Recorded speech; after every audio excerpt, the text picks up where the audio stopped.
Hello everyone and welcome back to another exciting and long overdue episode of Boyographic, the show in which I, Matt the Gameboy, take you through the highs and lows of the Game Boy library, one card at a time. This week we will be looking at another title by Bit Managers. It's the Smurfs. So let's talk about comic books. No, not the kind with superheroes, I'm talking the European ones. The characters and their stories that were featured in the pages of magazines like Spirou and Le Petit 20e. While some of the comics that grace the pages of such publications are household names, this is more due to Hollywood blockbusters and Saturday morning cartoons than their source material. And the biggest of all of them is ironically a race of blue-skinned, 3-inch tall humanoids called the Smurfs. Why, you might ask? Well, because ever since their creation as a side character in Pierre Culfeur's comic strip Johan and Peewit, the Smurfs have been merchandised like you wouldn't believe. There are Smurfs albums, toys, clothes.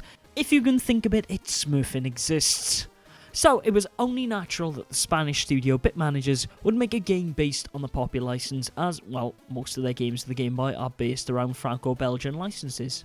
Coming out just under a year after the company's first licensed title Asterix, the Smurfs has a relatively low bar to leap over. Like Asterix, the Smurfs was released on several platforms over a course of a few years, but is closer to the NES title than any of the other versions of the Smurfs available. The game's story is a simple one. The evil Gargamel has kidnapped 3 of the Smurfs, and it's up to Hefty to go and save them.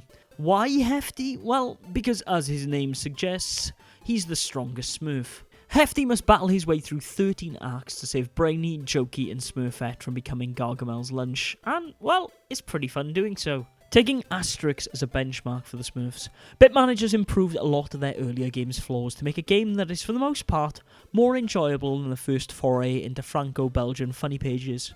The Smurfs still maintains the same momentum-based jump system that Asterix used, however, it feels a little bit more balanced here. For the most part, gone are the cheap enemies and blind jumps, making the game a pleasure to play for the most part. The visuals are also vastly improved. Hefty is well animated, and the chunky sprite style is definitely closer to the comic book and cartoon than the sprites on display in Asterix. However, those of you paying particular attention to my grammar will notice that I'm not saying this is a great game outright. Compared to Asterix, this game is definitely the one to get. But out of the whole Game Boy library, well, the Smurfs has a few problems. For a start, as was the issue with Asterix, the Smurfs is actually a pretty difficult and unforgiving game. You can still run and jump, and on landing your momentum will take you off the edge of a platform. There are also still cheap tactics in play here, like boulders falling from off screen and enemies being almost unavoidable in places. Hell, I'm not even going to get into the 4th stage, the swamps, as this level truly made me tell the game to Smurfin do one on my first time through.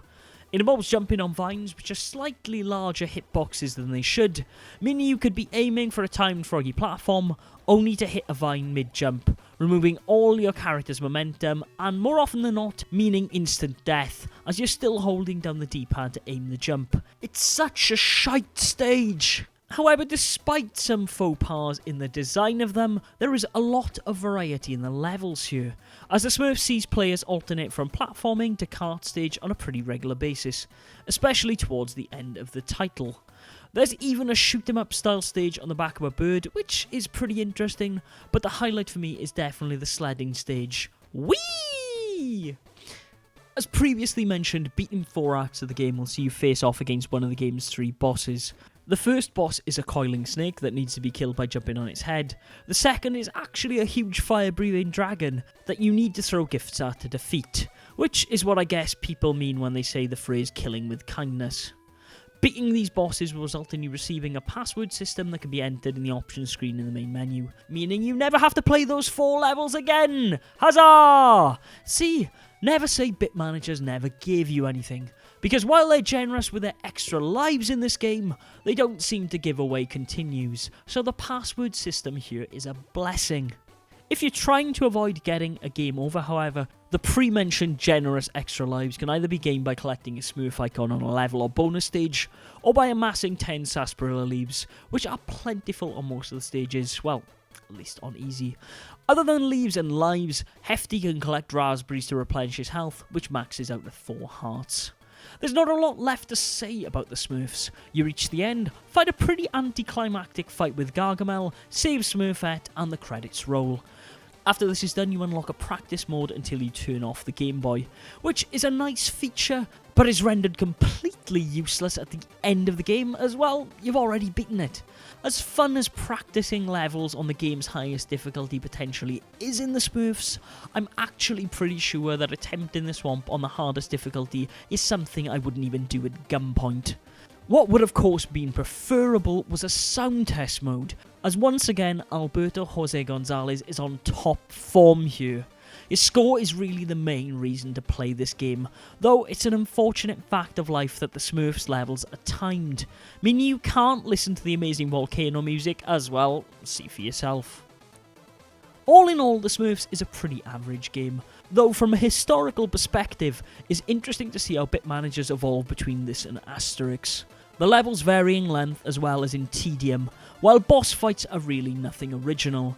The music, as always in a bit manager's title, is the real draw here, but if you see it cheap, why not grab it? It's the only Smurfs game by bit managers to get a full Western release, with the US version even getting a Player's Choice re-release a few years down the line, meaning there is no real reason not to pick it up.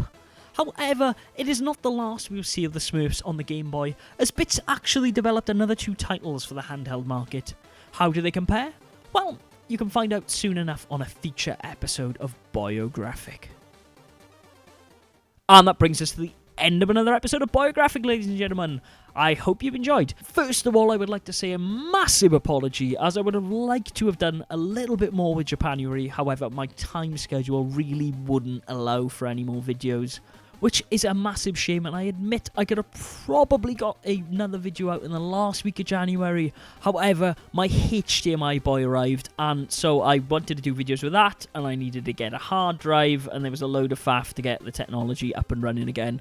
Anyways, enough of my apologising. If you've enjoyed this video, please check out some more of our Boyographic videos, where I look at the highs and lows of the Game Boy library once a week on a Friday.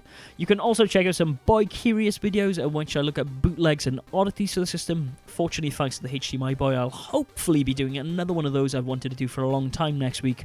And you can also check out our All of the Glory videos, where I play through a game, cut out all the deaths, leaving you with none of the faff, but all of the glory. Until next week, Game Boys and Girls, is goodbye from me. You can also find me on Twitter until then at GameBoyle, and also on Instagram at the same address. Until next week, game on.